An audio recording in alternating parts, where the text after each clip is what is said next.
Hello everyone, it's me Takulano Sakim, your English tutor.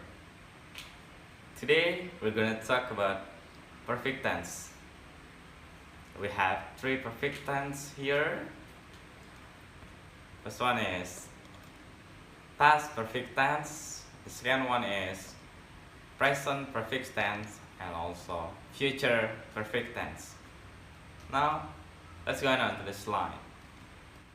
Halo semuanya, bertemu lagi dengan saya Hercules Hakim, tutor bahasa Inggris yang akan mengajak kita semua belajar bahasa Inggris. Di video pembelajaran kali ini kita akan membahas tentang perfect tense. Apa sih itu perfect tense?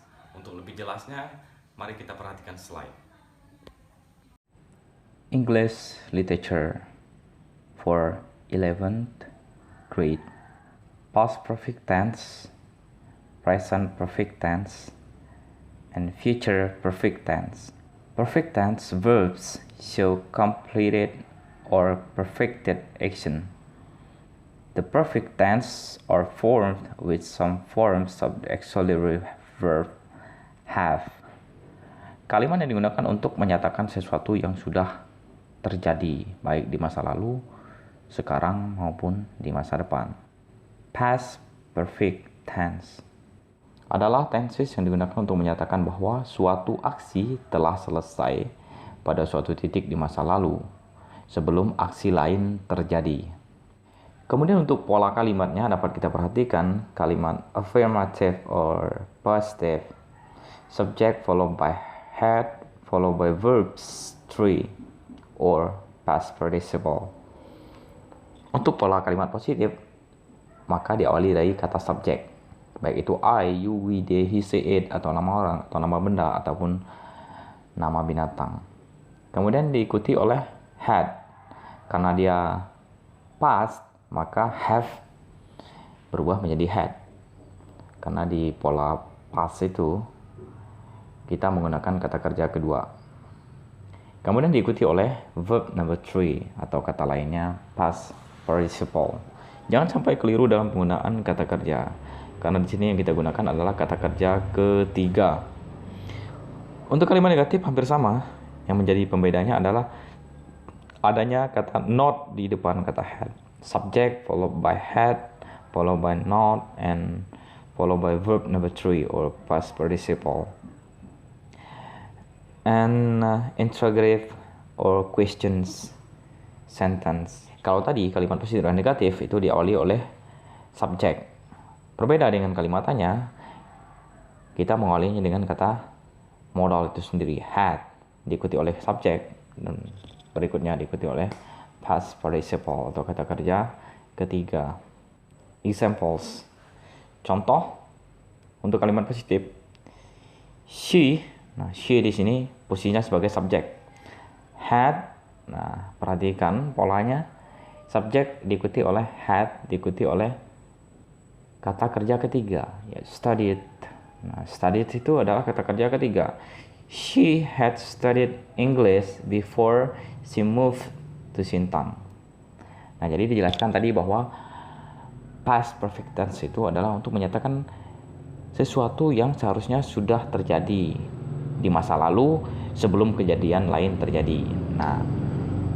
Di sini dikatakan bahwa dia sudah pernah belajar bahasa Inggris sebelum dia pindah ke Sintang. She had not studied English before she moved to Sintang. Hampir sama dengan di atas, cuman bedanya di sini kebalikannya. She had not, artinya dia tidak pernah belajar bahasa Inggris sebelum dia pindah ke Sintang. Untuk kalimatannya, seperti pola yang tadi kita bahas bahwa diawali dengan kata had. Had she studied English before she moved to Sintang? Don't forget to put question mark at the end of the sentence. Jangan lupa untuk memberikan tanda tanya, karena ini seyoknya kalimat tanya. Present perfect digunakan untuk menunjukkan hubungan antara masa kini dan masa lalu. Waktu tindakan atau kejadian adalah sebelum sekarang, tetapi tidak spesifik. Dan kita seringkali lebih tertarik dengan hasil atau akibatnya daripada tindakan itu sendiri. Hati-hati, mungkin ada tense dalam bahasa Anda yang memiliki bentuk yang sama, tetapi artinya mungkin tidak sama. Untuk lebih jelas, mari kita perhatikan pola kalimat. Untuk kalimat positif atau affirmative, subject followed by have or has plus verb 3 or past participle. Untuk negatif sama dengan kalimat positif, hanya saja ada kata not di depan have. Untuk kalimat tanya, ya, hampir sama polanya. Have pindah ke depan diikuti oleh subjek dan diikuti oleh kata kerja ketiga. Catatan, jangan lupa untuk membedakan antara penggunaan have dan has. Kapan kita menggunakan have?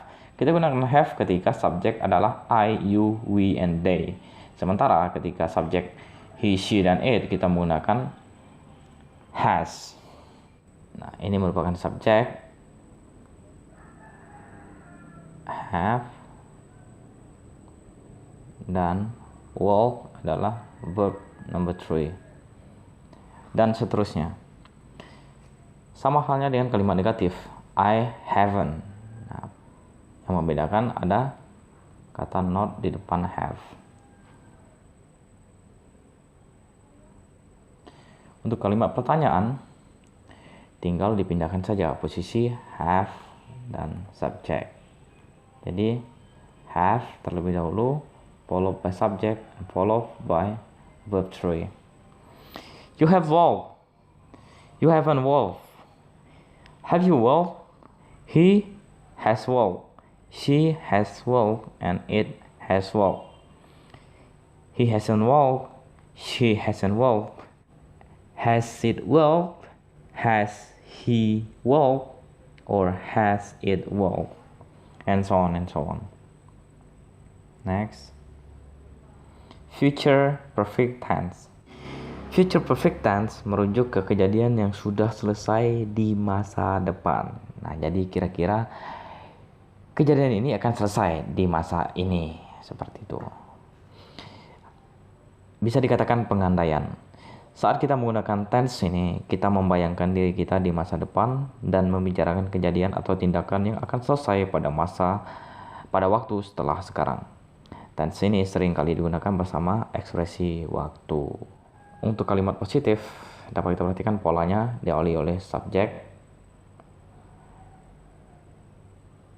diikuti oleh will, have, dan diikuti oleh verb 3 atau past participle.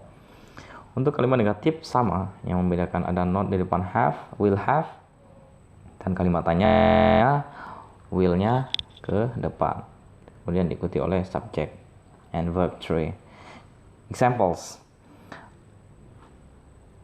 I will have been here for 6 months on June 23rd.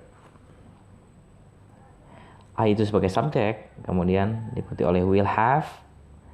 Been itu merupakan verb 3. Kemudian di belakang ini adalah time marker. Nah, sudah pernah kita singgung di kelas 10. By the time you read this, I will left. Nah, by the time you read this ini merupakan time marker atau keterangan waktu. I itu subjek, will have, dan verb 3. Left itu adalah verb 3. Jadi dapat kita simpulkan pada kalimat pertama dan kedua bahwa time marker atau keterangan waktu bisa kita letakkan di depan maupun di belakang.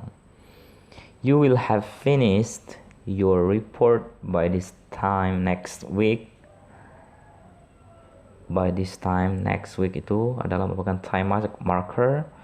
Won't they have arrived by 5 p.m.